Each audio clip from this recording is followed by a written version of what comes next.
January 17, 1940, North Atlantic, 58 degrees north, 12 degrees west.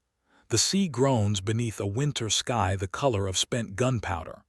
Ice forms on the conning tower in crystalline sheets, fracturing with each roll of the submarine through black water. Inside the steel tube of U-37, Kapitänleutnant Werner Hartenstein stands at the periscope, his breath forming small clouds in the frigid air. Through the lens, a British merchant convoy crawls across the horizon like wounded prey, 7 vessels in ragged formation, their silhouettes dark against the pale dawn. Hartenstein's fingers, stiff with cold, turn the range-finding dial. The numbers align. Distance 4,000 meters, course steady, speed 8 knots. The mathematics of death are simple here, elegant even. He speaks the firing solution aloud, and somewhere beneath his boots, torpedoes slide into their tubes with the smooth precision of German engineering. The Atlantic in this moment belongs to him. It belongs to the wolf packs. It belongs to the Reich. For nearly 2 years, this has been the truth of the ocean war, a truth written in oil slicks and lifeboats adrift, in cargo tonnages sunk and merchant sailors drowned. The German Unterseeboot, the U-boat, has become the apex predator of the Atlantic, and its commanders have grown accustomed to hunting with near impunity. They operate with a certainty that borders on arrogance, surfacing in broad daylight to finish off crippled freighters, radioing their positions to coordinate wolf pack attacks, transmitting victory reports in elaborate coded messages that detail every ship sent to the bottom. The Enigma machine, that mechanical marvel of rotors and plugboards sitting in every U-boat's radio room, has given them confidence. Its encryption is mathematical poetry, a daily changing cipher so complex that British cryptanalysts might as well be trying to count the waves, or so the U-boat commanders believe. Werner Hartenstein is 27 years old, a career naval officer who joined the Kriegsmarine in 1933, who learned his craft in the pre-war years when Germany was rebuilding its naval power in defiance of Versailles. He is not a fanatic, not a screaming ideologue. He is a professional, a technician of maritime warfare who happens to serve Adolf Hitler's Reich. In his quarters, tucked beside technical manuals and tied charts, he keeps a photograph of his wife Inge and their infant daughter. When he sinks a ship, he does not celebrate with wild enthusiasm. He records the details in his war diary with the methodical care of an accountant. Tonnage, position, time, weather conditions. It is work, deadly work, but work nonetheless. The Atlantic in 1940 is a killing field measured in statistics. Between September 1939 and December 1940, German U-boats will sink over 1,000 Allied merchant vessels, more than 4 million tons of shipping sent to the ocean floor. The numbers are staggering, industrial-scale destruction that threatens Britain's very survival. Every ship lost is food that will not reach London, fuel that will not power factories, weapons that will not arm soldiers. Winston Churchill will later write that the U-boat peril was the only thing that truly frightened him during the war, the only campaign that kept him awake at night contemplating defeat. And at the heart of this campaign, enabling its terrible efficiency, sits the Enigma machine, a device that looks almost innocuous, a wooden box containing a keyboard, a lampboard, and a series of rotors that can be arranged in literally billions of configurations.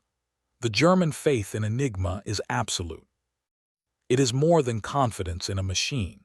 It is confidence in German intellectual superiority, in the belief that the encryption mathematics are simply too complex for enemy minds to penetrate.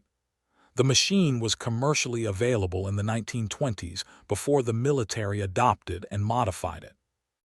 Its security lies not in secrecy of design, but in the astronomical number of possible settings, rotor positions, ring settings, plugboard connections, that change daily according to codebooks distributed to U-boat commanders.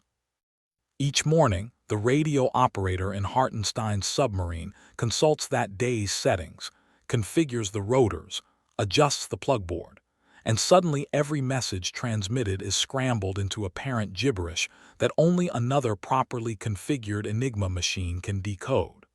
The system seems invincible. What the U-boat commanders do not know, what they cannot imagine, is that at Bletchley Park, a Victorian mansion 50 miles north of London, the Enigma cipher is already dying. Not quickly, not obviously, but with the slow inevitability of mathematical logic applied with superhuman persistence. The breaking began before the war even started, in Polish military intelligence offices where mathematicians rather than linguists attacked the problem.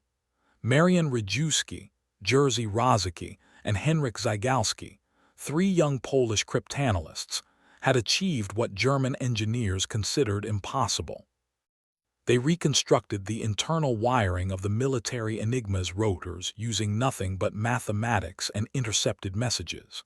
They built mechanical devices called Bombe that could test thousands of rotor positions rapidly, narrowing down the daily settings to a manageable number for human analysts to solve. When Poland fell in September 1939, these mathematicians and their secrets escaped to France, then to Britain, delivering to British intelligence a gift beyond price, proof that Enigma could be broken and the methodology to do it. At Bletchley Park, in a collection of wooden huts scattered across the mansion's grounds, this Polish breakthrough becomes an industrial process. Hut 6 attacks German Army and Air Force Enigma.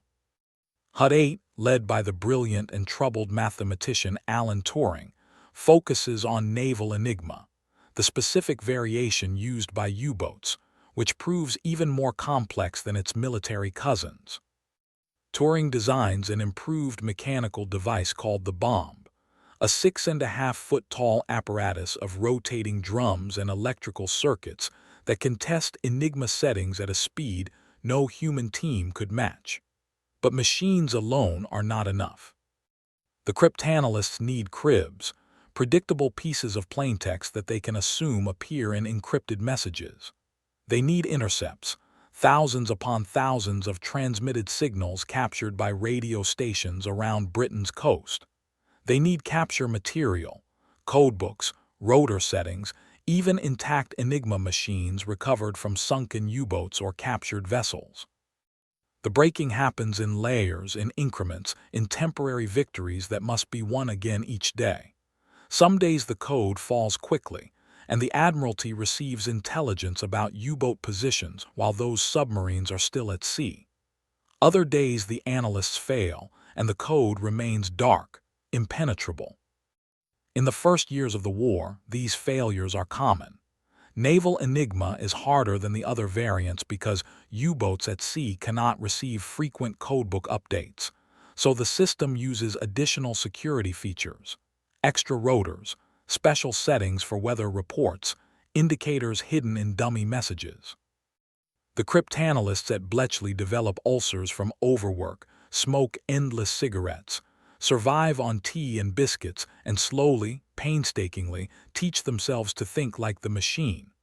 Werner Hartenstein, hunting in the Atlantic's black waters, knows none of this. When he transmits his position and intended patrol area, he believes the message is secure. When he reports sinking a 6,000-ton freighter, he trusts that only German naval command reads his victory. When he receives orders redirecting his patrol to intercept a convoy spotted by a reconnaissance aircraft, he has no suspicion that British intelligence might soon know his new course. The illusion of security is total, and it shapes how U-boats operate. They communicate freely, coordinate attacks, request supplies, report mechanical problems, transmit weather observations, all in Enigma encrypted messages that they believe are unbreakable as mathematics itself. May 9, 1941. The war is 20 months old and the Atlantic struggle has reached a crisis point. U-boats are sinking ships faster than Allied shipyards can build them. The tonnage lost each month climbs toward 500,000 tons. Britain's food reserves shrink. Fuel rationing tightens. Churchill's nightmare of slow starvation through submarine blockade seems increasingly plausible.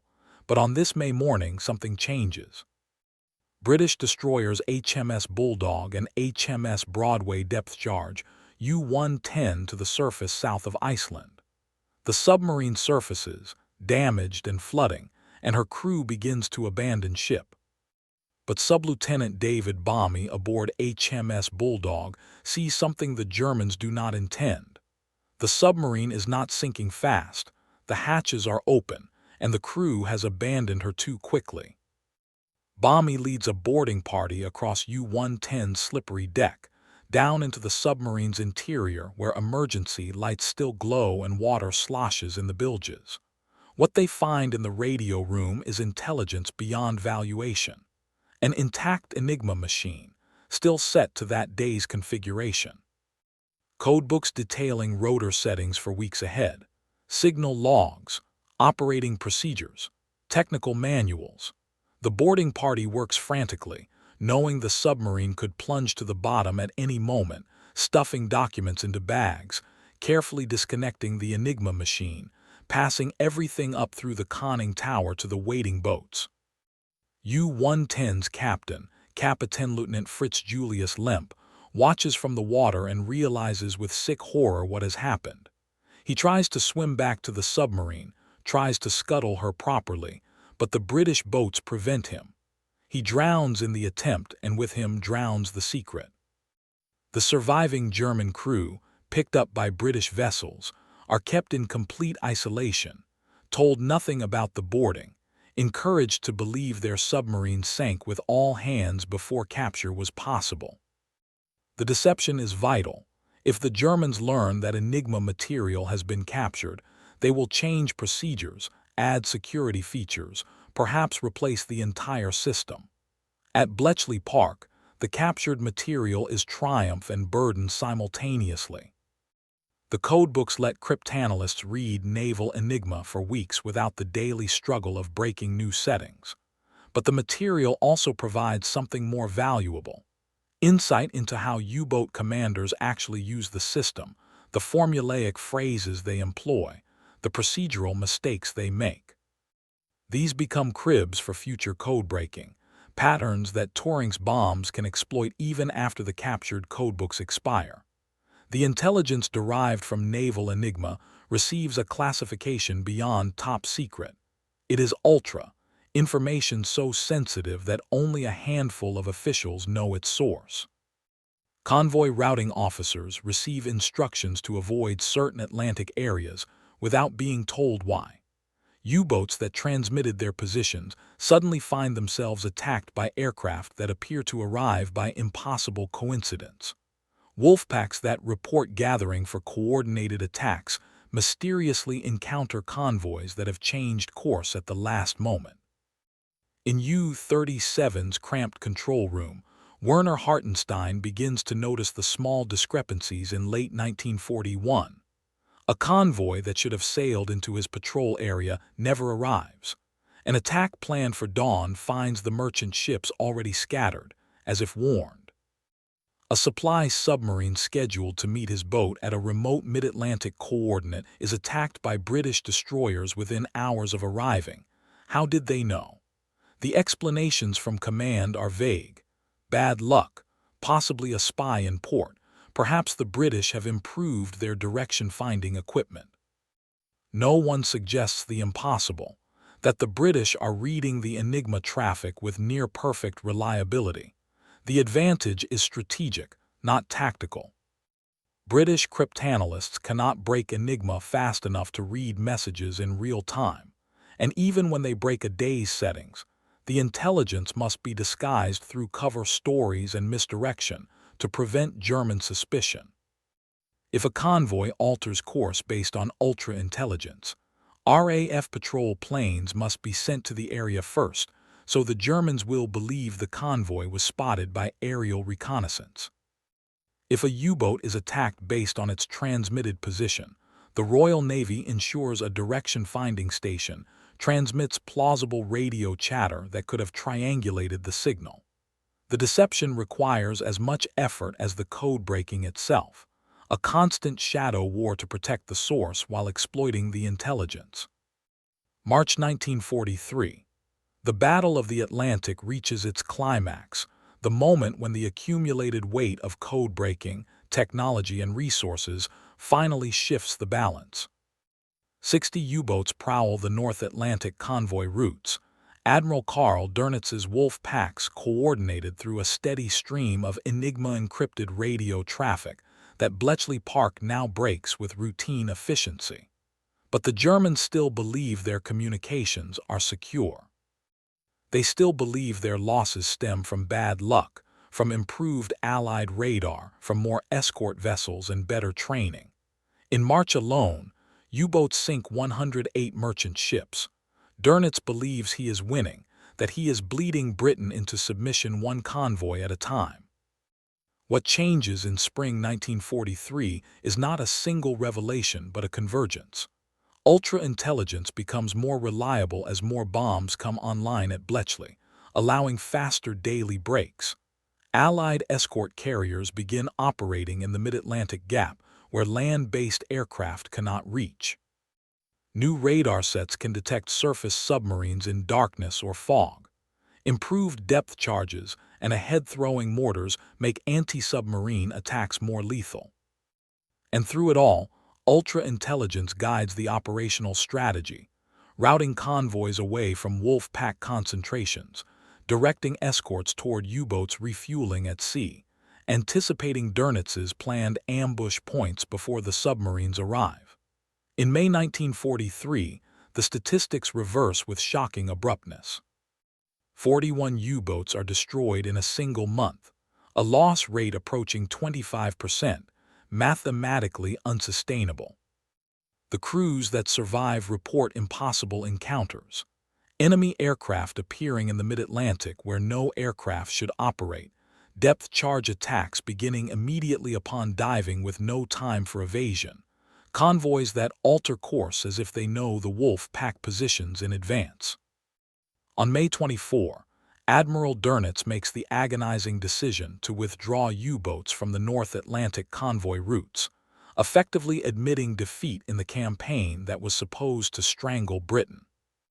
He writes in his war diary that the enemy has achieved a complete surprise by some new device, and that continued operations at current loss rates would mean sacrificing the boats without any prospect of success. The new device Dönitz imagines is radar, is direction finding, is increased escorts, anything but the truth.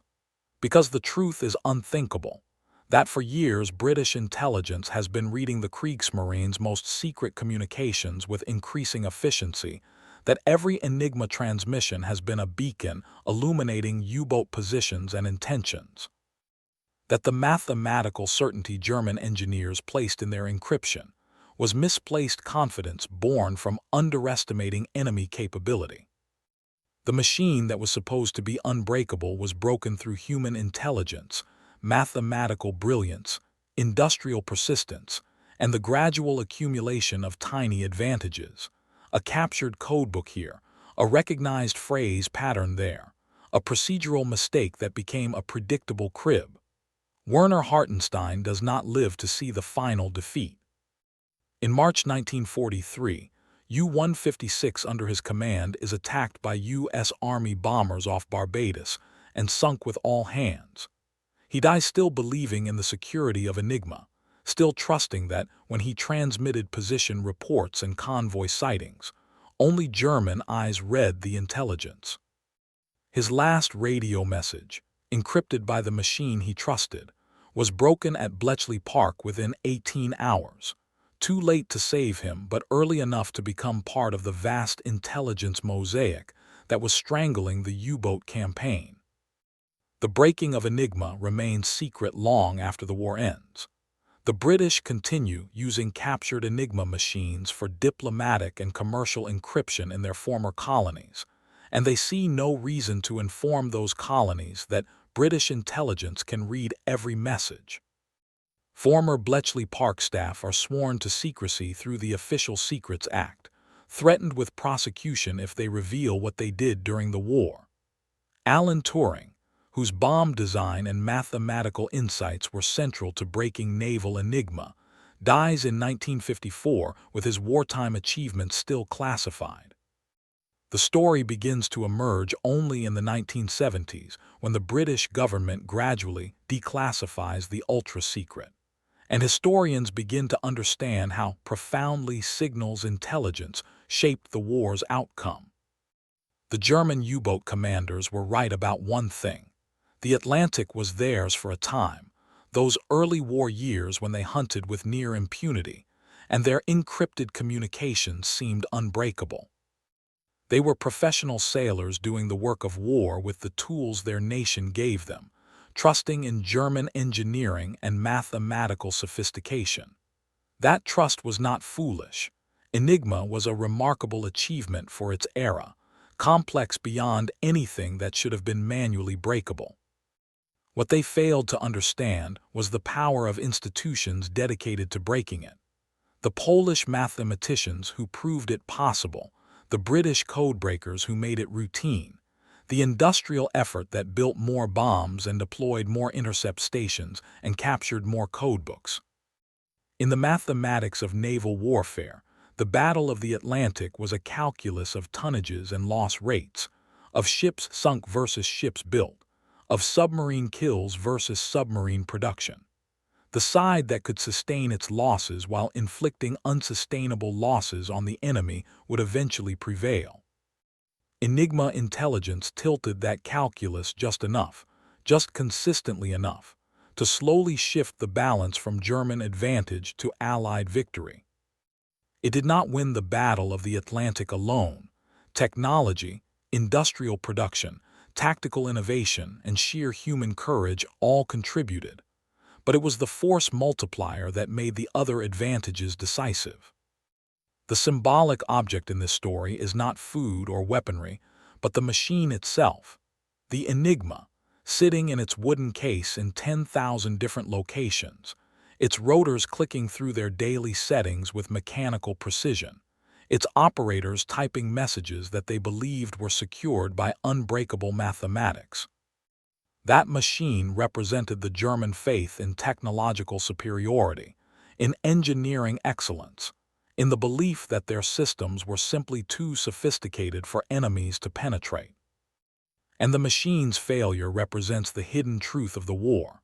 That intelligence, persistence, and institutional focus could overcome even the most elegant technical solutions, that human brilliance applied systematically could break what mechanical complexity tried to protect.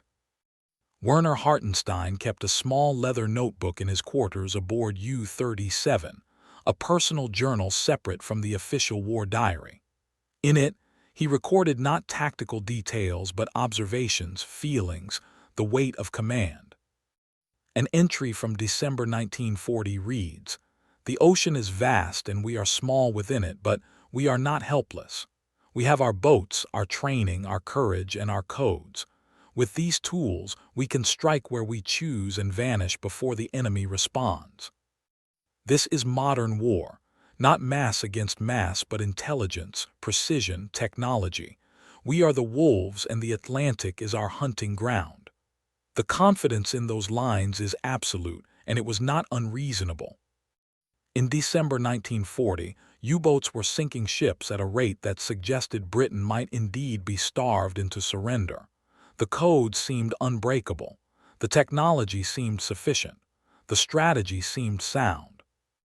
What Hartenstein could not know, could not imagine, was that at that very moment, men and women he would never meet were solving the mathematical puzzles that protected his communications, were building machines designed specifically to break his machine, were turning his encrypted confidence into Allied intelligence.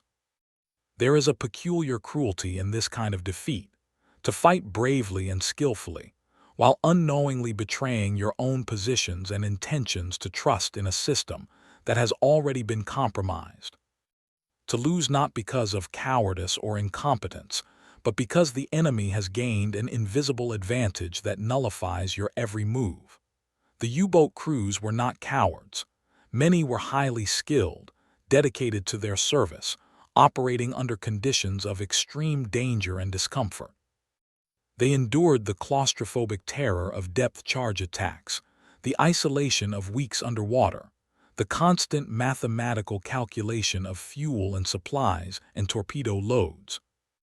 They sank more than 3,000 Allied ships during the war, killed tens of thousands of merchant sailors, brought Britain to the edge of strategic collapse.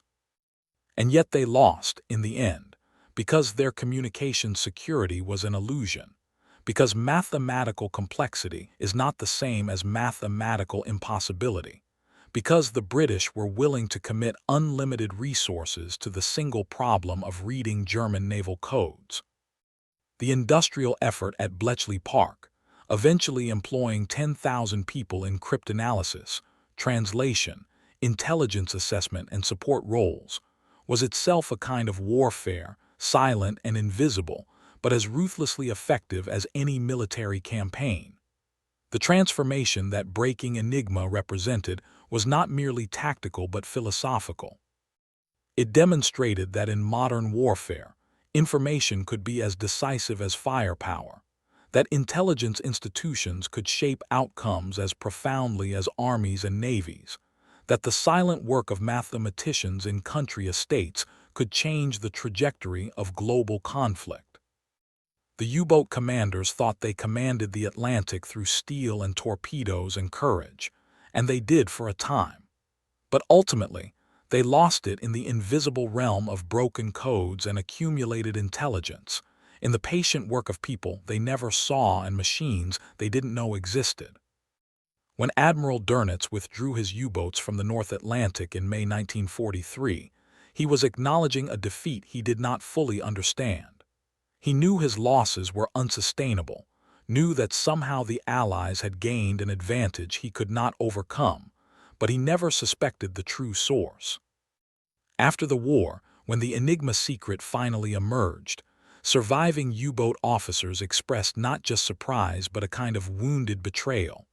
They had fought with honor, following rules, using approved equipment, and all along their own tools had been feeding intelligence to the enemy. It seemed like cheating, though of course it was not. It was simply war conducted in a dimension they had not adequately considered. The lesson of Enigma is that security is never absolute, that complexity can be overcome by sufficient effort and intelligence, that trust in systems must always be tempered with awareness of their potential vulnerabilities. The German engineers who designed Enigma were not fools. They created a genuinely sophisticated encryption device whose commercial version would have been nearly unbreakable with the technology of its era. But the military version had weaknesses, procedural mistakes, predictable message formats, operators who sometimes took shortcuts, and above all, the sheer volume of traffic that gave cryptanalysts enough material to identify patterns and test theories. The British success in breaking Enigma was not inevitable. It required the right people in the right roles at the right time, Alan Turing's mathematical genius, Dilly Knox's intuitive leaps, the Polish mathematician's early breakthroughs, Gordon Welchman's organizational improvements, the thousands of unnamed cryptanalysts who worked through night shifts breaking daily settings. It required institutional support, the willingness to devote massive resources to a problem with no guaranteed solution. It required captures and lucky breaks, U-110's codebooks and other pinches that provided the cribs necessary for systematic breaking. Remove any one of these elements, and naval Enigma might have remained dark throughout the war, and the Battle of the Atlantic might have ended very differently. In the final accounting, the German U-boat commanders thought the Atlantic was theirs because they had superior submarines, better tactics, more experienced crews, and unbreakable communication security. They were right about the first three and disastrously wrong about the fourth. That single error, that misplaced confidence in Enigma's invulnerability, gradually unraveled every other advantage they possessed. It allowed the Allies to route convoys around wolf pack concentrations, to position escorts where submarines gathered, to interdict supply boats and rescue submarines before they could complete their missions. The advantage was never absolute. U-boats still sank ships, still scored victories, still posed a deadly threat until the war's end. But the balance shifted just enough to make German losses unsustainable while Allied shipping losses, though terrible, remained within the bounds of industrial replacement. The Atlantic never belonged to anyone, of course. It was and is an ocean, indifferent to human conflicts, vast enough to contain both triumph and tragedy without distinction. But in the metaphorical sense that matters in war, the Atlantic belonged to whoever could use it to strategic advantage, to move troops and supplies and weapons where needed while denying the enemy those same movements. By that measure, the Atlantic belonged to the U-boats in 1940 and 1941, was contested ground in 1942, and belonged to the Allies by late 1943, not because of any single battle or technological marvel, but through the accumulated weight of intelligence, resources, and persistence. The broken Enigma represented more than tactical intelligence. It represented the triumph of intellectual effort over mechanical complexity, of patient systematic work over the apparent impossibility of breaking a cipher with billions of possible daily settings. It proved that no system is truly unbreakable if sufficient intelligence and resources are applied to breaking it, that security through obscurity and complexity has limits, that human creativity and determination can overcome even the most sophisticated technical protections. These lessons remain relevant in an age of digital encryption and cyber warfare, where new enigmas, infinitely more complex, protect modern communications, and new Bletchley Parks work to break them. Werner Hartenstein's photograph still exists in military archives.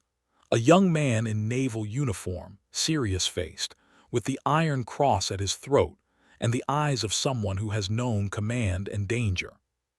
He looks confident, competent, exactly the kind of officer who would inspire trust in his crew and fear in his enemies. There is no way to know from that photograph what he thought in his final moments when U-156 took its mortal damage, whether he died believing in his cause or simply in doing his duty, whether he ever suspected that his encrypted messages were being read by enemy intelligence.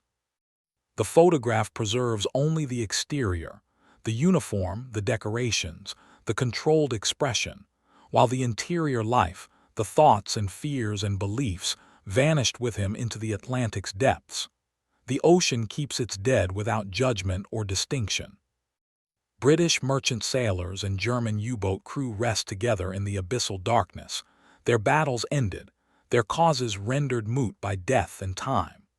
The Enigma machines that encrypted those doomed positions and orders are now museum pieces, their rotors frozen, their secrets long since exposed.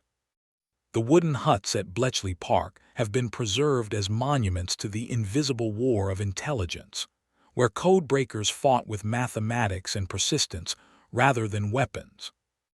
And the Atlantic itself rolls on, its surface undisturbed by the wrecks and bones scattered across its floor, indifferent to who once claimed to command its waters. The truth about the Atlantic was that it never belonged to the U-boat commanders, not really, not permanently. They hunted there with temporary advantage, with technological edge and tactical skill, but that advantage was built on a false foundation, the belief that their communications were secure. When that belief proved wrong, when Enigma fell to British cryptanalysis, the illusion of control dissolved like fog in sunlight.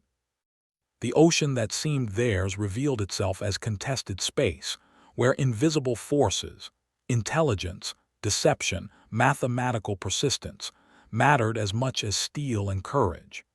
This is the larger truth that echoes beyond the specific history of U-boats and Enigma, that confidence without humility is vulnerability.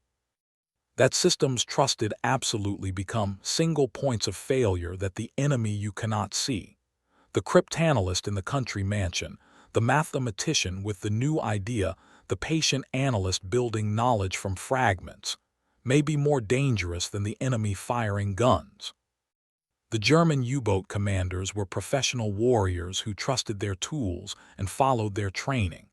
Their failure was not personal but institutional, a failure of the system that told them Enigma was unbreakable and never adequately tested that assumption against determined opposition. When night falls over the North Atlantic in winter, the darkness is absolute, the kind of black that erases horizons and turns the ocean into void. In that darkness, U-boat commanders once surfaced to recharge batteries and believed themselves invisible, protected by night and distance and encrypted communications. They were wrong about the last, and that error cost them everything: the battle, the war, the lives of 30,000 U-boat crew who went down with their boats. The darkness that seemed protective was instead transparent to the minds at Bletchley Park, reading their messages, tracking their movements, slowly constructing the intelligence picture that would guide their enemies to victory.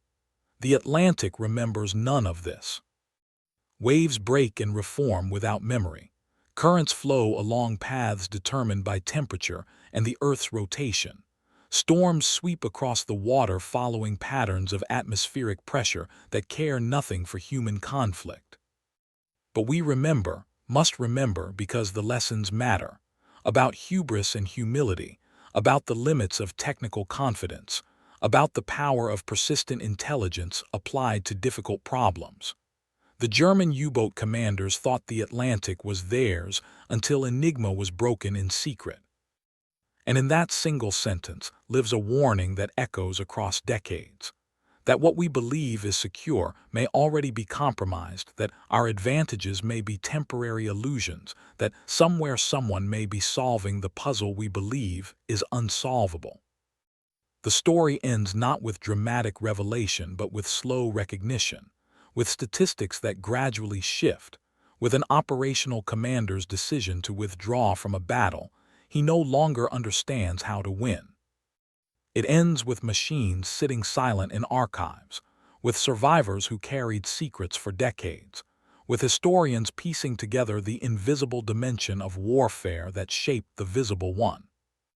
It ends, as all such stories must, with the knowledge that wars are fought and won not only by those who fire weapons but by those who break codes, who solve mathematical puzzles, who persist through failure after failure until finally, impossibly, the cipher breaks and the secrets spill forth. The Atlantic belonged to the U-boats only until it didn't, and the moment of transformation came not with thunder and battle, but with patient mathematics, with rotors clicking through test settings. With a bomb machine in a wooden hut, finding the day's configuration, and unlocking the messages that revealed where the hunters were hunting and how and why they would lose.